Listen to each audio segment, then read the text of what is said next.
Hola, ¿qué tal amigos? Y bienvenidos a este segundo episodio de nuestro canal Haciendo Historia de a Poco.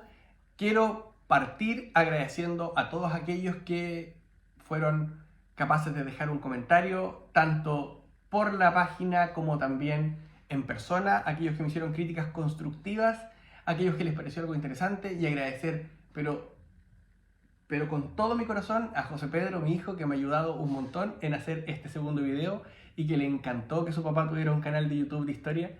Así que, partiendo por eso, quiero llevarlos a recapitular un poco lo que hablamos la semana pasada. ¿Se acuerdan que hablamos de la historia de la Gran Bretaña en la Edad Media, una vez caído el Imperio Romano? Y ahora quiero llevarlos a que nos centremos en qué estaba pasando en el continente europeo, durante los siglos I hasta probablemente el siglo 7-8, que quiero terminar este video. Es muy interesante porque aquí aparece un protagonista en la historia, un pueblo protagonista, que es el pueblo de los godos. No sé si ustedes lo han escuchado, probablemente sí, en el colegio esta parte de la historia sí que se toca. Y el pueblo godo es tan importante porque participa tanto de la caída del Imperio Romano como de la preservación de parte de su cultura y su herencia hasta nuestros días. Así que, sin más preámbulos, vamos a partir con los godos. Entonces, vamos a hablar del origen de los godos. Los godos son un pueblo germánico oriental, y su primera mención histórica la hace Tracio en su obra Germania del año 81 de la era cristiana, donde los define como los habitantes de esta zona que ellos habían nombrado Gotiscandia, en lo que es actualmente Polonia. Para poder saber cuál era el origen de este pueblo germánico, debemos revisar los trabajos de Jordanes, que es un historiador ostrogodo del 551 después de Cristo, donde él define que llegaron a esta zona del continente europeo a través de esta pequeña isla, la isla de Gotland, y que a su vez fue poblada por personas de la península escandinava, de esta zona del sur, llamada Gotaland, tierra de los godos. De esta manera, tenemos un flujo migratorio desde la península escandinava a la pequeña isla de Gotland hacia Gotiscandia.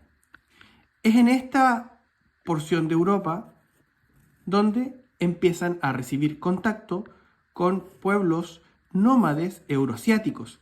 Ellos toman gran parte de estas conductas de esta cultura y empiezan a extenderse por Europa. Y es aquí donde tienen los primeros contactos, en el siglo I de la era cristiana, con la frontera del Imperio Romano.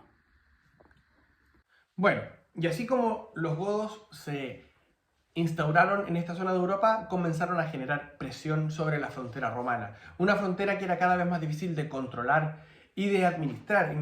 Pensemos en un imperio que en el siglo segundo, tercero después de Cristo alcanzó su mayor expansión, y por lo tanto, para las condiciones de la época, era realmente una pesadilla desde el punto de vista de la defensa y de la administración. Por tanto, muchos grupos, entre ellos un grupo de godos, recibieron un trato especial, y en el año 331 a los godos del occidente, los llamados visigodos, el emperador Constantino les entrega un federatio. El federatio implicaba un reconocimiento a ellos como pueblo, una entrega de territorio dentro del imperio, siendo parte del imperio, pero este pueblo estaba obligado de por vida y de forma indisoluble a prestar ayuda, prestar socorro al emperador romano y a Roma. Esto fue muy importante porque del siglo III y IV empiezan una nueva invasión que venía del Oriente Lejano, la invasión de los hunos. ¿Se acuerdan de los hunos y de Atila? Bueno, esta nueva invasión que venía desde el Oriente se alía con otro grupo de godos, los que pasaron a ser los ostrogodos, los godos del oriente, y estos le meten aún más presión a Roma. Y ahora son los visigodos junto a Roma los que luchan contra los ostrogodos y los hunos. En el año 451 de nuestra era, en lo que se llamó la batalla de los Campos Catalúnicos, los visigodos y los romanos vencen a Atila y a sus aliados ostrogodos y los expulsan definitivamente de Europa. Y en este momento,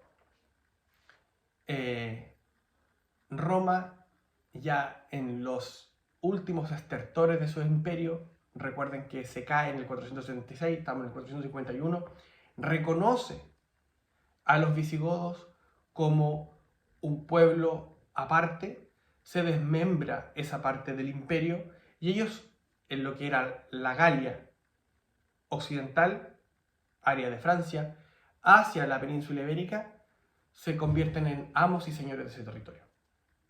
Finalmente los visigodos pierden frente a los francos, otro grupo germánico, la zona de los Pirineos, y se concentran en su poderío en la península ibérica, pasando a ser el primer reino independiente de la península ibérica y el germen inicial de lo que será la futura España.